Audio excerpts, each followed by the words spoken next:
Je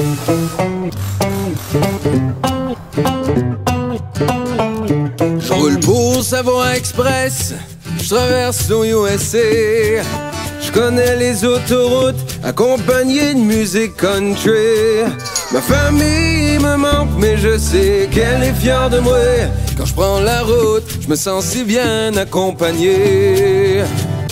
On est truckers bord en bord depuis 1964. Le truck rempli à rebord a défié les routes dans le soir. Du nord au sud, du sud au nord, notre job c'est de l'or en bord. Dans la famille, Savoie Express y offre une place. Quand la famille, Savoie Express me donne ma place.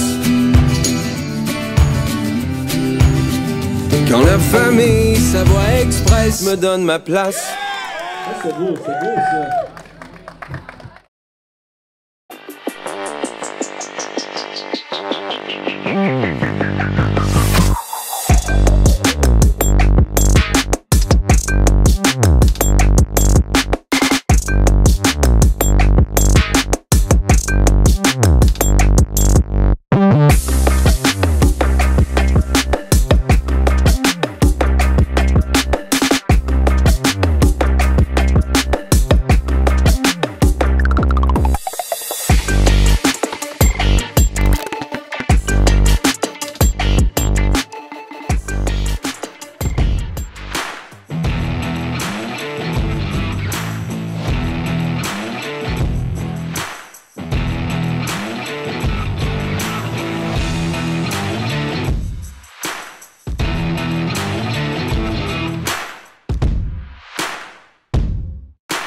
Bon podcast.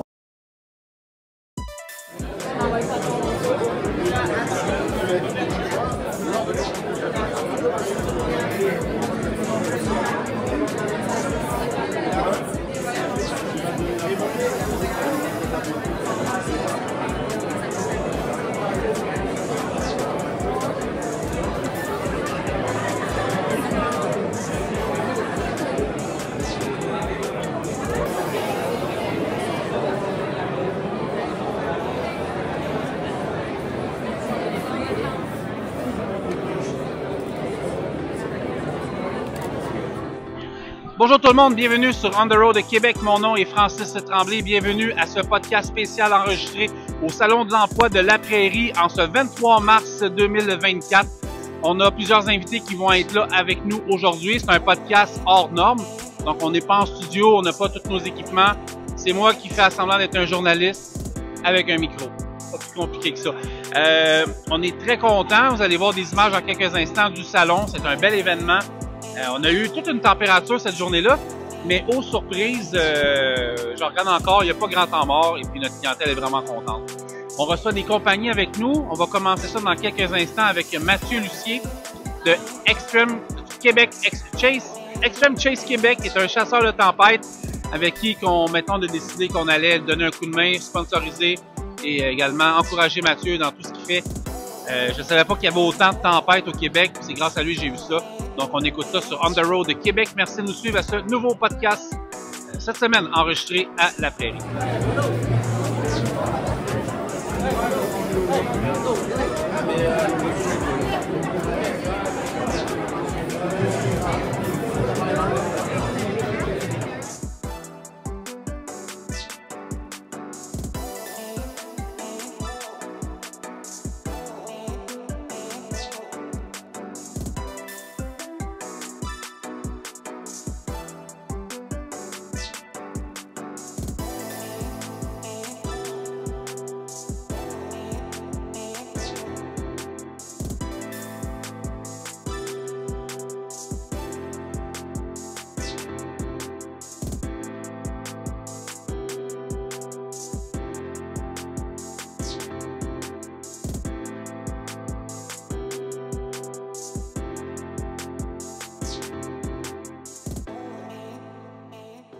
On poursuit le podcast On the Road Québec. Je suis avec Mathieu et Nancy de Extreme Chase Québec.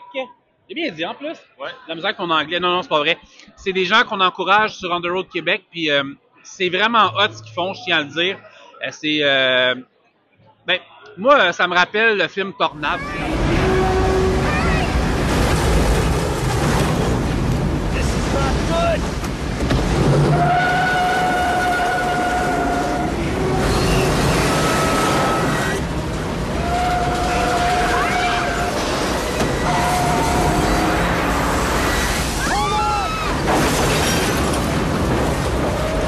Je sais qu'ils font une suite qui a l'air un peu trop exagérée, mais c'est vraiment hot. Mathieu et Nancy, merci d'être au podcast On the Road. Ça fait plaisir. Yes, ça fait plaisir. Tu sais, vous êtes des chasseurs de tempêtes, c'est un peu des chasseurs de météo extrême. Moi, je savais pas qu'il y avait des météos extrêmes au Québec. Je me trompe pas. Ben, moi, je fais ça depuis 2005. Les météos extrêmes, c'est les orages violents, les bourrasques de neige, tout ce qui est assez spectaculaire. Là, on court après ça à partir du Québec, l'Ontario, puis on va aux États-Unis là, une couple de semaines au printemps, dans le Tornado Alley. C'est où au Québec, la place la plus haute en termes de météo, tu sais? Ben, l'été, bien souvent, les orages les plus violents, ils commencent dans le coin du Pontiac. Ça crée une ligne. Puis dépendant de l'heure, Gatineau, le Pembroke, les orages se développent dans ces régions-là. Puis ensuite, ils balayent le Québec. Donc, bien souvent, les orages sont très violents dans le coin de l'Outaouais. Mais quand ils arrivent dans la région de Montréal, ils perdent d'intensité. Puis bien souvent, ils annoncent des orages. Mais finalement, on a moins d'orages parce que les orages, le timing n'est pas bon. C'est quoi la période la plus fertile au Québec? Je me pose la question, le moment le plus hot au Québec en termes de météo? Plus vers juillet à août, mais nous, on prend nos vacances. On peut aussi au mois de mai aussi, puis en avoir aussi, là, à cause de contraste de température. Là. Mais c'est ça. Puis au Québec, moi j'en ai vu il y a eu, en tout cas, je pense pas que c'est vraiment les changements, on n'en parle pas des changements climatiques aujourd'hui, c'est bon, super. Mais tu sais, moi je vois plus de tornades, on dirait que j'en voyais avant, où on en parle plus. Il y en a-tu plus ou on en parle plus? On en parle plus. On en parle plus. Les réseaux sociaux font que la nouvelle se déplace beaucoup plus rapidement. On a aussi, depuis quelques années, on a un organisme qui s'appelle le Tornado Norton Project. Eux autres, l'organisme, c'est leur job d'évaluer les dégâts par satellite. Donc, eux autres, ils découvrent des tornades qui n'ont pas été répertoriées par Environnement Canada. Puis c'est ça qui fait que le chiffre augmente. Parce que le Québec, c'est vraiment grand. Puis il y a souvent plusieurs tornades dans le nord du Québec, mais à part des chevreuils, des écureuils, il n'y a personne qui les voit. Oui, c'est ça. Puis est-ce que c'est moi ou, parce que tu parlais tantôt du Pontiac, là, puis Gatineau, mon père vivait sur le bord de la rivière, où est-ce que l'hôtel, là, je sais plus le nom de qui sépare. Et voilà, merci beaucoup. Jacques Cartier, je pense.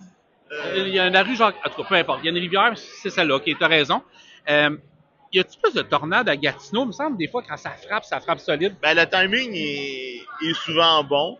Puis c'est souvent des orages là, qui sont aux États-Unis, qui rentrent par les Grands Lacs, puis ils continuent sa course dans l'Ontario. Okay. Puis bien souvent, c'est ça. C'est bien violent en Ontario, sauf qu'au Québec, ça se rend pas au Québec. Tu sais, moi, je suis camionneur, puis t'es camionneur aussi, mais moi, je suis tout le temps aux États-Unis, fait que je me tape soit la 80, je traverse l'Iowa, le Nebraska, le Wyoming, dans les périodes qui sont hautes, mais souvent, puis moi, je me rappellerai tout le temps du 11 ou le 20 mai 2013, en Oklahoma, je suis passé le lendemain, je pense, écoute, il y avait une ville à côté d'Oklahoma City qui avait été ravagée au complet. C'est incroyable. Moi, je regarde tout le weather.gov, là, quand je vois ça jaune, là, moi, je capote, je vois ça, puis je vois les pages Facebook comme la tienne, puis t'as pas à être gêné de ce qu'il faut aux États-Unis. By the way, je voulais te le dire. Mais c'est fou, les chasseurs là-bas aussi, hein? Ah ouais, là-bas, nous, on y va au printemps, mais t'as à peu près 200 Storm Chasers sur la route. Là, parlez-vous? Attends, y a-t-il une rivalité? Non, nous, on l'a pas senti. T'sais, même côté, on a découvert des choses l'année passée. C'est que on parle français. Ils adorent qu'on parle français. Là, vous venez de Montréal, venez chasser les tornades. Ouais. On a toute la même passion. Ouais. Puis moi, je m'efforce de parler en anglais. Puis non, speak French. Ils veulent qu'on parle français. Puis c'est vraiment spécial parce que, tu sais, au Québec, on entend la rivalité anglais-français, mais aux États-Unis, c'est zéro. Là. Un autre peuple, là. C'est ça. Tu sais, c'est vraiment le fun parce qu'à chaque année, on se redécouvre. Puis c'est comme, c'est ça. Tu sais, on est devant la cellule d'orage, là, puis c'est des moments inoubliables. La question qui tue, là, est-ce que vous avez vu des tornades aux États-Unis? Oui, l'année passée, on a intercepté 3 tornades. Une au Colorado. Ouais. Ensuite, une à Fort Stockton, au Texas. Puis une à Dryden, au Texas aussi, dans la même journée. Le 2 juin, exactement. 2 juin 2023? Ouais. As-tu eu peur? Non. L'adrénaline? Ouais. Mais oui, mais tu sais, qu'est-ce qui fait plus peur, dans le fond, c'est la route. Parce que tu roules.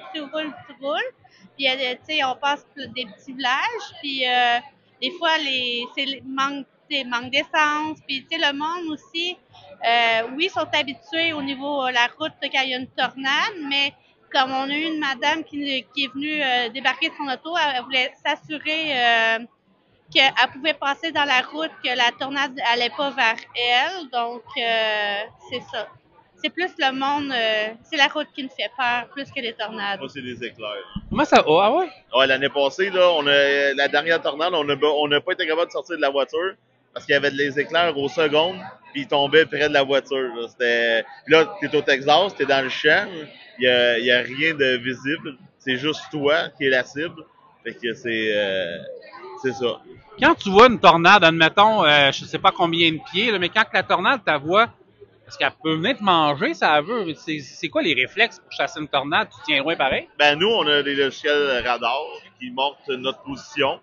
On est toujours au sud de la cellule pour avoir un visuel de l'orage. Parce que bien souvent, la tornade va se former en arrière de l'orage et non en avant.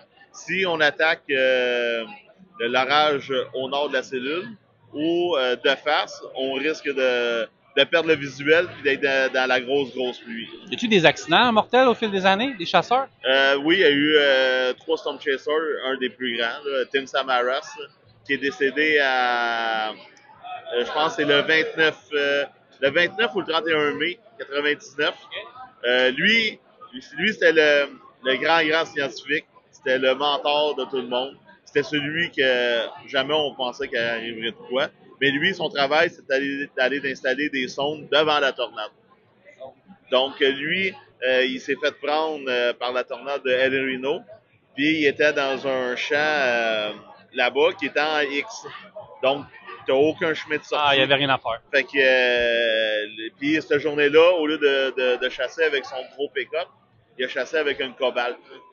Fait que le char il a levé, le moteur est sorti, puis ils ont trouvé les corps à des distances, puis le moteur aussi. Puis cette journée-là, c'est une journée triste parce que tu t'attendais pas, tu t'attendais pas que ça arrive là. Tu sais, il y en a d'autres aux États-Unis qui prennent des risques beaucoup plus grands, puis les autres sont pas arrivés. Mais tu sais, ça nous donne une conscience que même si on trippe, c'est quand même un phénomène dangereux. Comment vous êtes installé dans l'auto? Ben dans le fond, moi, je suis côté, évidemment, passager. Puis j'ai une tablette devant moi. J'ai mes 2 cellulaires. Parce que moi aussi, je fais des lives sur mes chaînes aussi. Donc, puis Mathieu, ben, il est à côté. On a une GoPro aussi en face de Mathieu. On a une dashcam aussi. On a aussi 2 systèmes au niveau pour ce repérage. Si, mettons, on n'a pas un réseau Wi-Fi pour la map, là, au niveau du Google Apple. CarPlay, là. Sinon, il y a son Garmin aussi. Puis, la station météo. On a une station météo sur le top aussi pour avoir les... C'est quoi, c'est une station météo? Ben, c'est l'anémomètre, le pluviomètre. Donc, j'ai les données météorologiques en direct. Donc, ça me donne les conditions. Ça, c'est fiable. Ça, c'est... Ben, quand je chasse une tornade, je sais que le point de rosée est à combien. Je sais si le front de froid il est passé. Fait que c'est vraiment... c'est très utile quand on chasse. On est à la prairie ici. Fait que l'autoroute 15, pas loin. Moi, peut-être tu le sais pas, puis ça se peut, là, mais j'ai tout le temps ça en tête. Il me semble, là, dans le coin de Napierville, il n'y a pas un triangle des Bermudes, là. On dirait que c'est toujours pire qu'ailleurs, ça arrive sud. Ouais, parce que On est Pas souvent, fou, là. Non, souvent les orages, ben, ils arrivent des États-Unis, Ouais, puis ça puis ils fonce. remontent, puis Ouais. il y a plein de champs. Fait que, puis aussi, ben, t'as les champs de terre.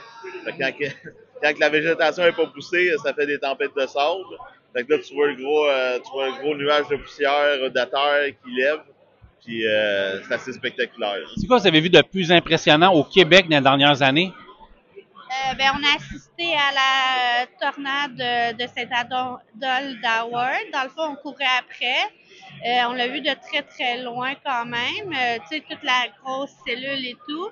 Puis c'est après, tu sais, quand tu vois les dégâts, tu fais « My God, je peux pas croire que ça l'a fait ça et tout. » Tu sais. Donc, tu te poses pas de questions si c'est une tornade ou pas. Là. Tu le Tu sais. sais que là, tu vois vraiment la trajectoire. C'est Puis, le carreau. Puis on est allé après, là, puis on est allé voir si le monde avait besoin d'aide pour les secourir, ces choses-là. Parce que, tu sais, dans le fond, notre but, c'est oui, de chasser les tempêtes et tout.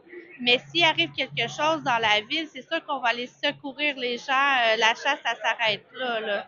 Puis, tu sais, au Québec, nous, on a un but premier, c'est prévenir, sécuriser les gens, puis les rassurer aussi. Souvent, ils croient que il y a une alerte de tornade, ça va venir tout de suite imminent chez eux, mais ça veut pas dire que c'est un avertissement de se protéger, mais ça veut pas dire qu'il va y avoir une tornade.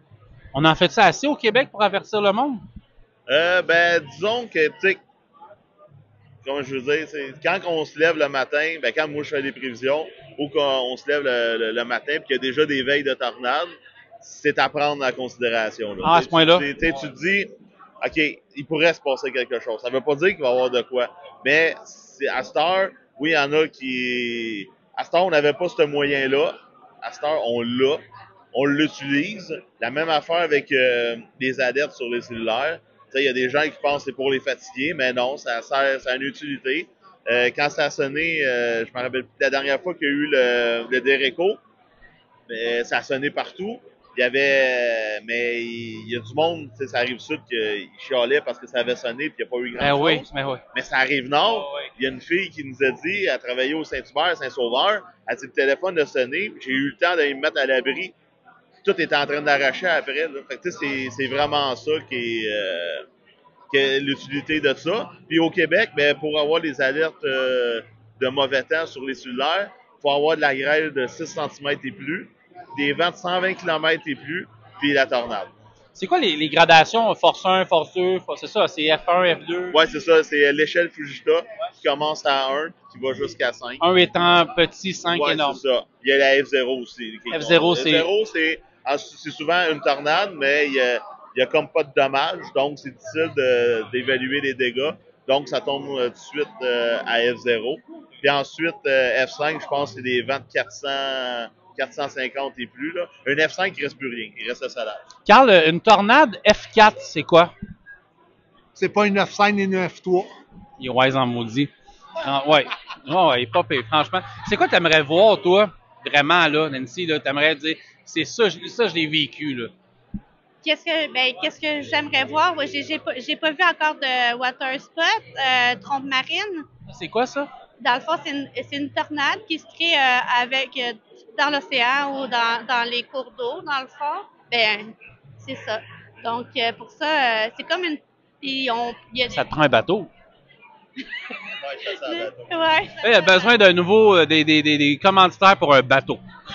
Ouais, mais ça arrive souvent. On en voit souvent en Ontario, dans les lacs et tout, puis c'est vraiment impressionnant, là. C'est sûr que c'est pas le temps d'aller prendre ton bateau pour aller voir, là. Carl, avec ton ponton...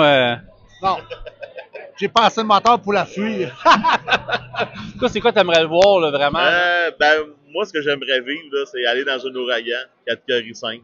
Ah, ouais? Être au cœur de l'ouragan, là, puis, mais tu sais, pas, je m'en vais dans l'ouragan, tu sais, on faut être préparé, puis, tu sais, moi, je suis mes idoles, que les autres, ils vont affronter les ouragans aux États-Unis. Là, les idoles? Ouais, Harry Teamer. Ah ouais? C'est un Storm Chaser, okay. C'est le plus grand, là. Lui, il a 3 tanks. Il va au cœur des tornades. Puis, c'est ça. Je m'inspire beaucoup de lui là, quand il fait ses lives. Puis, c'est unique au Québec, vous autres? Ouais, c'est unique. Je pense qu'on est les seuls qui ont un véhicule monté pour la chasse, qui est identifié, puis qui est en direct sur Facebook dans les journées qui annonce des tornades. Okay. Cet été, ma page, là, la journée que je pense le 18 juillet ou juin, on drivait le Québec. Là. Le Québec nous suivait, puis voulait savoir exactement en direct qu'est-ce qui se passait. Puis ma page a touché 1,7 million de personnes. C'est assez bon. Puis moi, je vais te poser une question parce qu'aux États-Unis, là, je vois les médias courir après les chasseurs de tempête. Il me semble au Québec, on n'arrête pas de s'il y a du monde qui pense que la Terre va craquer dans 2 jours. Tu sais, il me semble que les médias pourraient pas mal plus encourager du monde comme vous autres qui est au cœur de l'action que quelqu'un, puis je ne vais pas nommer personne, là, mais quelqu'un qui je parle, qui va être assis dans son salon depuis 27 ans, puis que, ben c'est ça. Vous auriez besoin de plus d'appui médiatique. Oui, parce que moi, je considère qu'au Québec, il y a de quoi pour faire des lives à tous les jours. Si je pourrais, si j'aurais l'argent puis j'aurais les médias qui m'appuieraient pour couvrir le Québec, il y a toujours de quoi, là, que ce soit des aurores boréales, des orages, tempêtes de neige, il y a toujours des inondations, il y a toujours de quoi, mais je peux pas le faire en même temps de travailler. Là. C'est comme il manque de temps. Là. Je comprends, ça c'est tout à fait normal. Ton chum, là, c'est quoi qu'il regarde sur Internet le soir? À toutes les soirs, dans le fond, il regarde les cartes météo, puis souvent, on s'installe le soir, on n'écoute pas d'émissions. Nos émissions, on se met sur 4-5 écrans, puis il y a tous les chasseurs de tornades aux États-Unis. Y a-t-il un film qui est réaliste, mettons, américain? C'est sûr, Twisters, les canettes, là. Ouais, les canettes, ça se fait maintenant. Reed Timmer. C'est vrai, ça? Il lance des choses des capteurs, des sensors dans la tornade. Puis ça donne on voit l'intérieur, on voyait pas ça avant, là. Non, ben c'est ça, le film là, est en intérieur puis est attaché. Puis non, ça. Okay. Ça, à l'intérieur d'une tornade, là, de un, tu peux pas être là-dedans parce que ton corps va exploser, la pression est trop forte.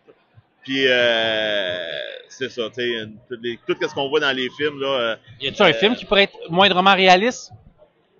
Il y a Dans la tempête parce que ça montre un peu qu'est-ce qu'on fait quand on chasse. Tornade.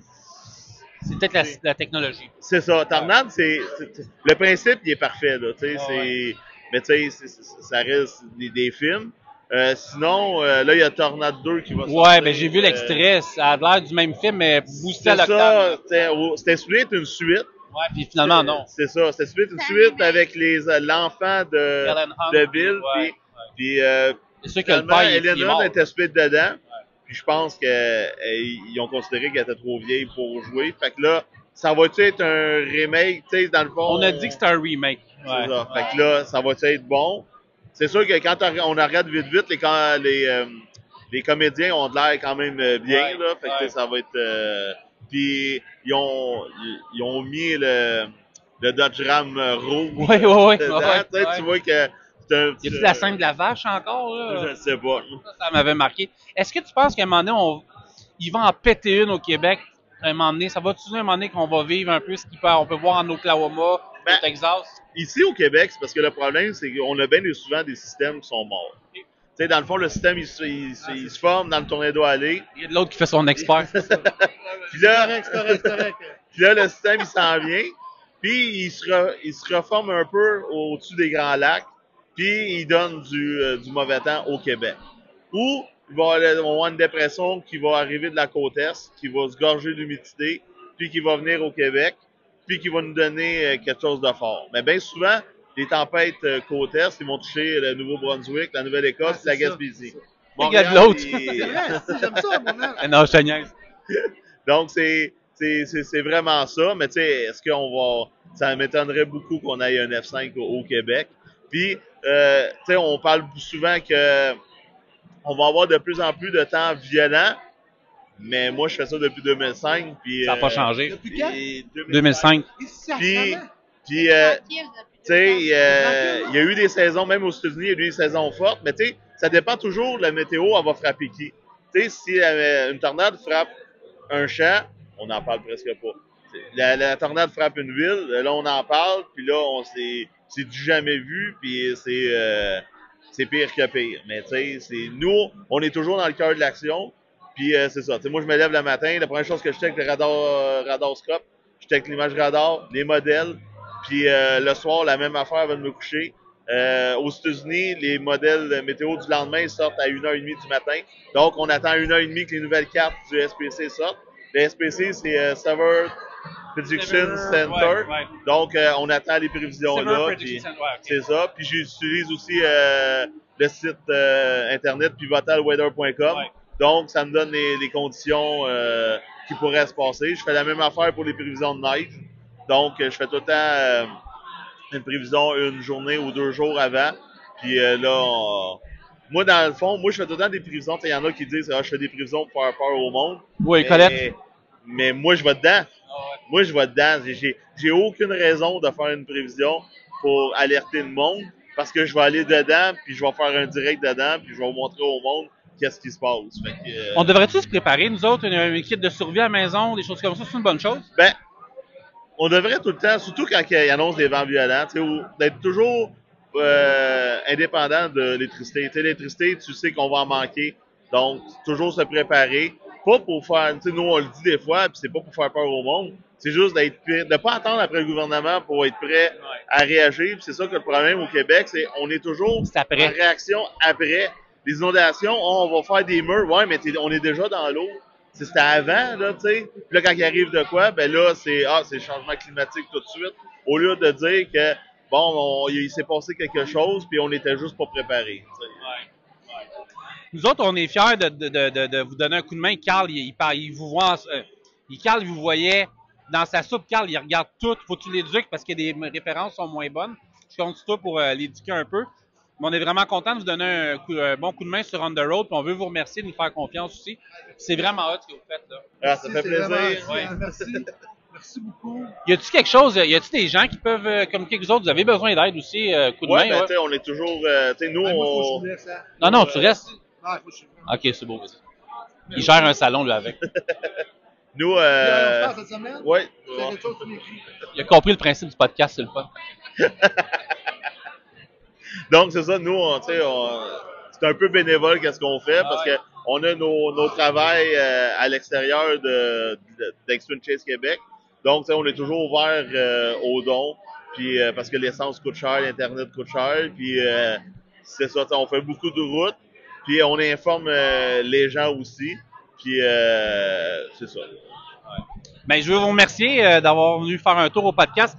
C'est sûr qu'on n'est pas en studio, mais la prochaine saison d'On The Road Québec, on prépare une surprise, on va l'annoncer bientôt, mais on va, en tout cas, je vais t'en parler hors d'onde, mais tu vas aimer ça. Fait que je veux vous remercier, puis lâchez pas les chasses de tempête. Merci, Nancy. Bien, bienvenue, ça fait plaisir. Merci, Matt. Merci, ça fait plaisir. On se voit bientôt, lâchez pas, on s'en revient après la pause.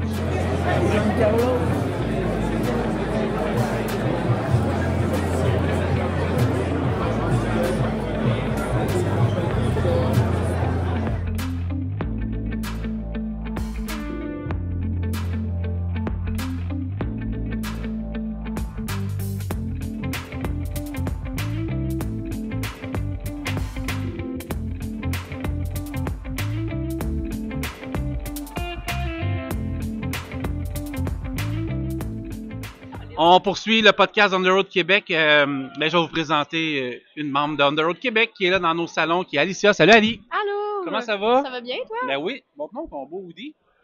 Voilà. Et voilà. Quand vous venez dans nos salons, c'est facile. Tous les membres de l'équipe sont aux couleurs de On The Road Québec. Fait que voilà. Je veux parler... C'est ton boss, hein? C'est ça? C'est ton boss. Oui. Présente-les donc. Ça s'appelle comment? Il s'appelle Jonathan.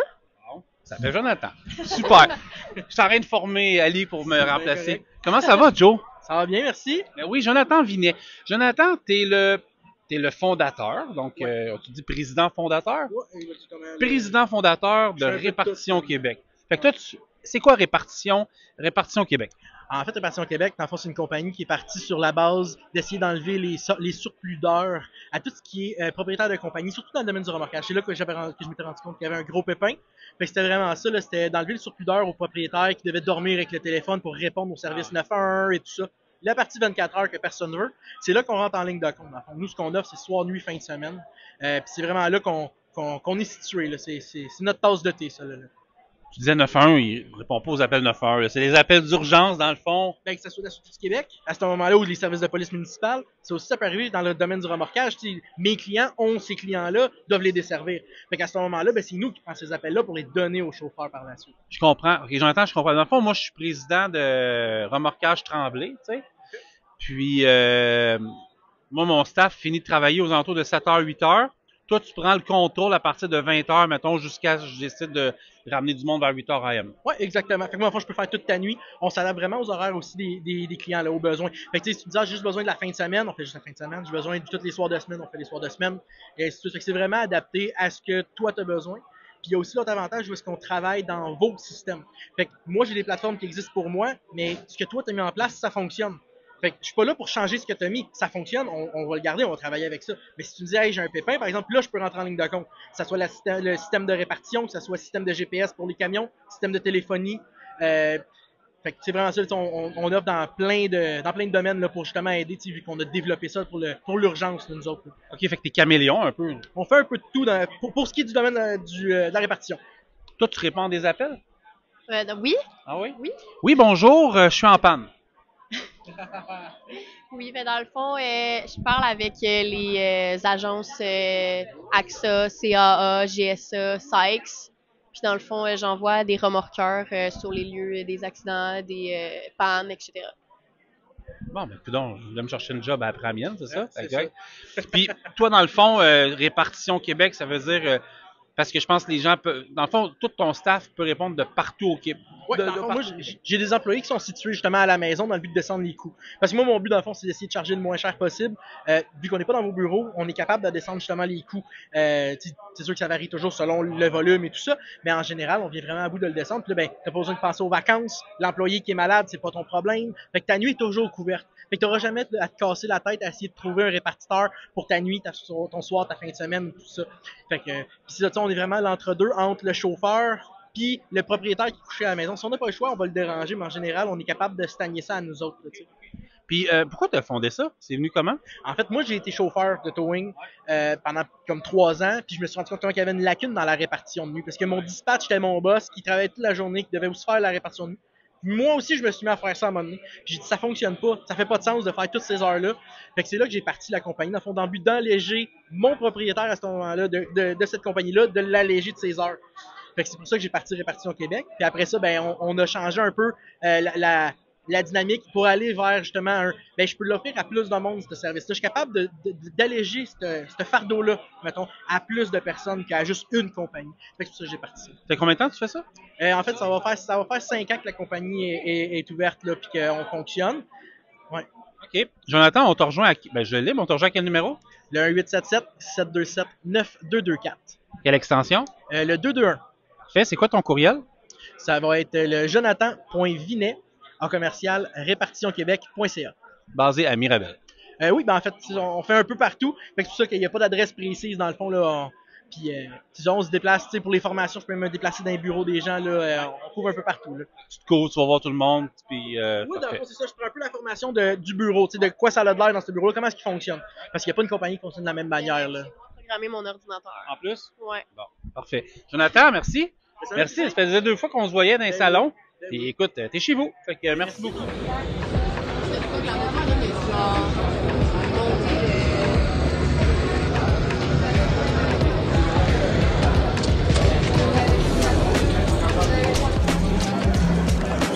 Je pense que c'est facile.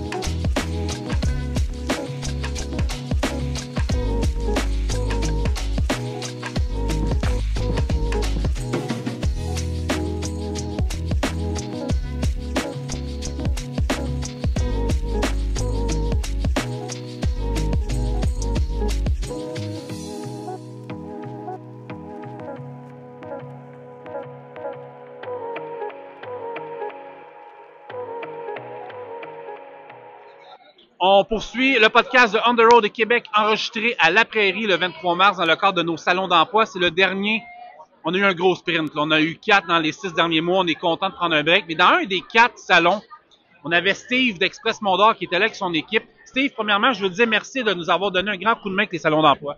Ben merci à toi, sérieusement, parce que on aime vraiment les salons. On a fait l'essai à embarquer avec vous autres parce qu'on aimait ce que vous faisiez sur les réseaux sociaux. Puis on s'est dit, un salon de l'emploi, ça arrive nord. On va essayer. On va voir ce que ça donne. Puis sérieusement, on s'est rendu compte que quand on vient à vos salons, c'est la deuxième fois que je viens puis je le revois encore, c'est vraiment des gens passionnés qui sont ici. C'est pas des personnes qui viennent juste voir c'est quoi le transport, c'est des gens qui en mangent et qui veulent travailler dans le transport. Fait que c'est vraiment cool. Ouais, parce qu'on regarde, on se parle, là, vous le voyez pas, là, mais il y a des images qui circulent dans le podcast depuis le début. Tu sais, nous, là, il s'en va 3 heures, ça ferme dans 45 minutes, puis c'est encore plein. Tu sais, on était très inquiets que la météo qu'il y a eu aujourd'hui. Puis finalement, écoute, on a décidé qu'on donnait peu les chiffres parce qu'à un moment donné, ça vient hautain. Mais tu sais, on a augmenté un peu le plaisir, finalement. C'est vraiment ça. Puis pourquoi, tu sais, t'as donné un exemple vraiment, vraiment impressionnant, mais as-tu vu une différence entre les deux salons, Mascouche puis la Prairie? Oui, vraiment. C'est sûr que j'avais pas beaucoup de postes pour voir quand j'étais à Mascouche, mais ce que j'ai remarqué, c'est que j'ai eu de l'affluence. J'ai pas arrêté pour vrai, là. On était 4 ici au kiosque en même temps, puis on n'a pas arrêté. J'ai même pas eu le temps d'aller dîner. On venait boire de l'eau, on prenait nos candidats, puis on rencontrait les gens, on répondait aux questions. C'était vraiment le fun. Pour vrai, il y a beaucoup une belle affluence, puis les gens sont intéressés à connaître plus là, sur le transport puis sur notre entreprise. Parle-moi d'Express Mondor, on la connaît tous, l'entreprise, pour vrai, puis regardez, un des camions forts pour le cancer du sein. Parce qu'il y avait un tournoi de golf à chaque année, on en parlera après. Ouais. Et parle-moi d'Express Mondor et ses entreprises liées. Hey, regarde comment je le dis. C'est bien ça. Donc, l'entreprise Express Mondor, c'est une entreprise qui est fondée par les 3 frères Mondor, Éric, Billy et Danny Mondor, basée initialement à Lanoret. C'est notre terminal principal qui est à Lanoret. On fait du transport de sur remorque ouverte. Sinon, les autres entreprises qui sont liées à notre transport l'Épiphanie qui font des remorques ouvertes et principalement du chantier et du superload. Dans le fond, superload, c'est vraiment des transports très spécialisés. Sinon, après ça, on a fait l'acquisition en 2021 des établissements du bois, qui est à Pierreville. J'ai parlé avec Sébastien tantôt, tout un passionné. Absolument, absolument. C'est vraiment c'est un grand passionné. Puis, établissement du bois, ce qu'on fait, c'est qu'on fait du spectacle, on fait des transports de matériaux dans du roll type. Et sinon, on fait un peu de dry box aussi pour, comme je disais, pour le spectacle. Là. Et plus récemment, en 2022, on a fait l'acquisition de transport de WG Deans avec un terminal à Delson et un terminal à Stoney Creek en Ontario, tout près de Hamilton.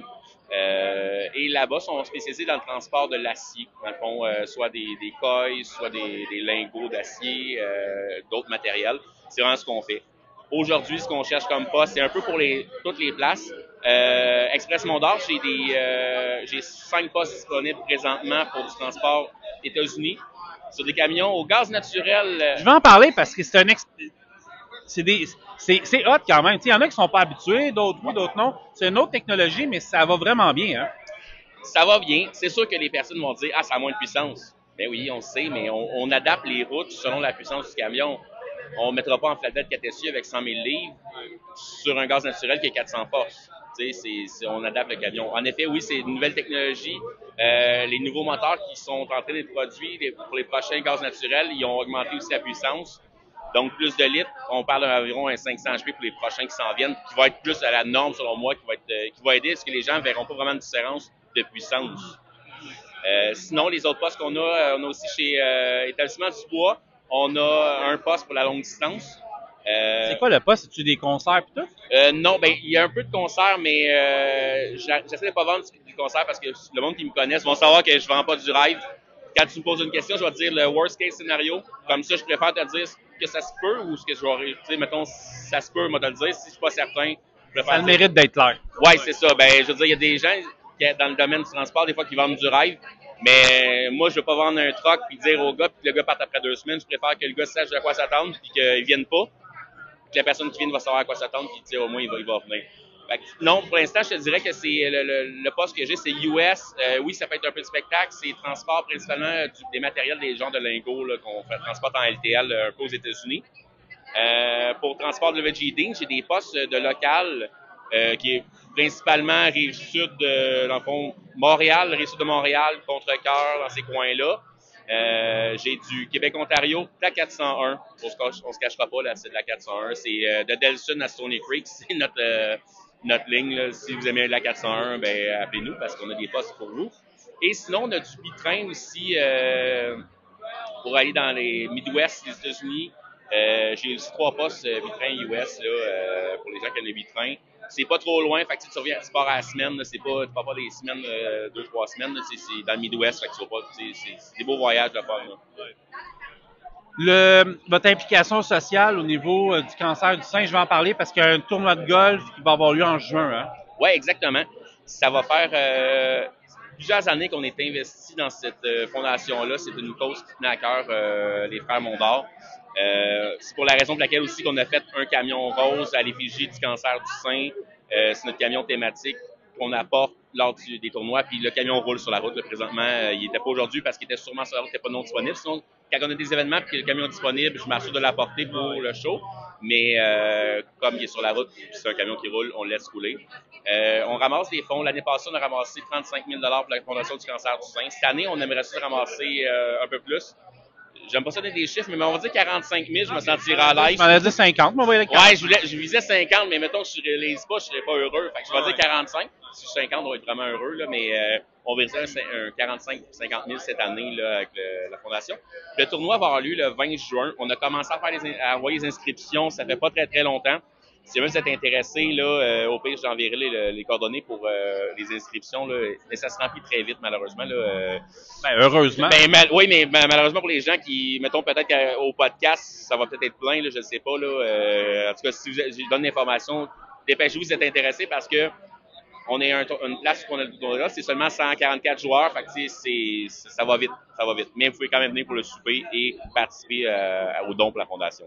J'ai visité l'autre fois vos installations et des photos qui circulent qui circulent sur les médias sociaux, vos bureaux. Je vais aller à vos installations pour les camionneurs bientôt. Il y a une question de branding qui est assez hot chez Mondor, puis je peux tourner un peu la caméra. Ouais, c'est un peu large, mais vous avez vraiment un beau branding. Puis ça, on peut-tu...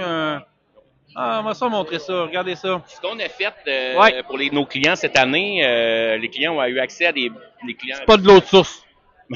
C'est de l'eau de source. Non, ils ont accès à des belles petites bouteilles là, de la compagnie Ubald. Et là, on le voit peut-être pas bien sur la caméra, mais en background, c'est la photo des camions. Fait qu'on a une bouteille par entreprise. Ouais, c'est hot. Chaque bouteille est vraiment différente. Celle-là, c'est pour établissement du poids. C'est dur à voir. Ouais, j'avoue. Ouais. Mais c'est ça, chaque entreprise est vraiment là, la photo de l'entreprise reliée. Fait que c'est vraiment cool. C'est vraiment intéressant pour donner un petit cadeau à nos fidèles partenaires, clients. Là. On leur donne ça, puis c'est quand même une belle marque, là, je trouve. Là. Ça se distingue aussi du marché. Là. Ben, génial, Steve. Je veux te remercier. On se voit souvent, mais je veux te remercier pour toute l'implication que tu fais, au niveau de l'industrie, de l'embauche de chauffeurs, l'honnêteté que tu as avec les chauffeurs, puis toute l'implication sociale avec les Frères Mondor, puis surtout l'appui que vous donnez on the road. Je veux te remercier. Ben, ça fait plaisir. J'aimerais ça, si c'est possible, rajouter un peu vas-y. sur le gaz naturel, parce que il y a des gens qui connaissent pas trop ça. Il y a beaucoup de pas de mauvaises informations, mais de la désinformation qui mentionne que le gaz naturel, c'est pas bon. Mais c'est pas vrai, là. On se mentira pas. Oui, le camion est automatisé, mais je pense que c'est un camion parfait aussi pour commencer quand on sort le CFTR, là. Vous apprenez à conduire le camion gaz naturel. Après ça, vous êtes prêt parce que, tu sais, le camion, oui, il va moins vite dans les côtes un peu au début, mais ça change quoi, là, je veux dire. Vous allez quand même, on donne aussi des belles primes, là. On donne jusqu'à 10 000 $ par année en prime versée trimestriellement juste parce que tu roules en gaz naturel. Dans le fond, tu testes dans un gaz naturel parce qu'on sait qu'il y a des désagréments. Ben, nous autres, ce qu'on fait, c'est qu'on te verse 2 500 $ par trimestre. À chaque trimestre, juste pour le gaz naturel. 4 fois par année? Oui, exactement. 4 fois par année. Excuse-moi, je sais compter, ça a l'air. C'est excellent. Si tu sais compter, tu sais que 10 000, c'est quand même pas négligeable, là. Puis aussi, on donne une prime aux 1000 pour les personnes au gaz naturel, considérant l'expérience, fait que ça augmente selon l'expérience de la personne, le nombre d'années d'expérience sur le gaz naturel. Ça commence à 2 cents du 1000 de plus. Et pour l'instant, ça va jusqu'à 5 sous du 1000 de plus. Là, à chaque année, on augmente dans le fond. Fait que ça va jusqu'à 5 sous du 1000 pour l'expérience gaz naturel. L'autre avantage qu'on fait, gaz naturel, tu peux pas aller aux Loves parce qu'il n'y en a pas partout. Donc, on vous paye les douches. Fait que pas besoin de dire, ouais, mais tu sais, ma carte de points me permet de payer mes douches. Mais là, on t'y paye. Tu prends la carte de crédit de la compagnie. Fait que c'est pas des remboursements. Tu as une carte de crédit de la compagnie, tu payes tes douches, on te paye des parkings réservés. Parce que des fois, tu vas avoir besoin de réserver ton parking parce que tu vas mettre ton gaz naturel un peu ailleurs, un peu en dehors de ce que tu tenais de parquer. Ben, tu mets ton gaz naturel, puis tu réserves ton parking. Comme ça, il n'y a pas de problématique. On te le paye. C'est tout. C'est assez clair. Merci beaucoup, Steve. Ça fait plaisir.